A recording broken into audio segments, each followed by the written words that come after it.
Hi friends, అందరూ గోరింటాకు పెట్టుకున్నారా? మా ఇంట్లో ఆషాఢం అయితే ముందుగానే వచ్చిందండి. ఏం కాదు, మా చిన్న పాప స్కూల్‌లో ఫ్రెండ్స్ అందరూ పెట్టేసుకున్నారట. సో, ఈవిడ కూడా పెట్టుకొని వాళ్ళ ఫ్రెండ్స్‌కి చూపించడం కోసం వెంటనే కావాలి అంది. ఎలాగో second Saturday, Sunday 2 days holidays ఇంట్లోనే ఉంటారు కదా! పెట్టుకుంటారని ఆకైతే తెప్పించి రుబ్బిచ్చాను. లెఫ్ట్ హ్యాండ్‌కైతే తనే పెట్టుకుంటుంది. ఫింగర్స్ కూడా ఎక్కడ కొంచెం పైకి కిందకి రాకుండా కరెక్ట్‌గా గీత అయితే గీసుకొని ఆ ఎడ్జ్‌కి అలా పెట్టుకుంటుంది. ఫింగర్‌తో పెట్టుకుంటుంది. కాసేపయితే పుల్లతో పెట్టుకుంటుంది. ఎలా అయితే ఇలా లోటస్ డిజైన్ అయితే వేసుకొని పెట్టుకుంది. బావుంది.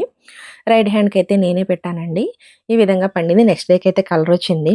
మా పెద్ద పాపకు మాత్రం చాలా ఏడిపించిందండి. ఆ నెయిల్స్‌కి అంటకుండా పెట్టమంది. నాకైతే చాలా కష్టం అనిపిచ్చింది. ఏదైనా సరే మనం చేసుకున్నదే తిరిగి మనకొస్తుంది అంటారు కదా! చిన్నప్పుడు నేను ఇలాగే ఏడిపించేదాన్నట. మా అమ్మగారు అంటూ ఉంటారు. "నువ్వెంత ఏడిపించావు, ఇప్పుడు నీ పిల్లలు నిన్నంత ఏడిపిస్తున్నారు" అని. పర్వాలేదండి, మా చిన్న పాప అయితే ఎంత ఏడిపించినా నాకు కూడా తను గోరింటాకు పెట్టింది. ఈ విధంగా డిజైన్ అయితే వేసి పెట్టింది. చాలా బావుంది కదా! మీకెలా అనిపిచ్చిందో కామెంట్ చేయండి. వీడియో నచ్చితే లైక్ చేయండి. ఛానెల్‌ని సబ్స్క్రైబ్ చేసుకోండి. Thank you.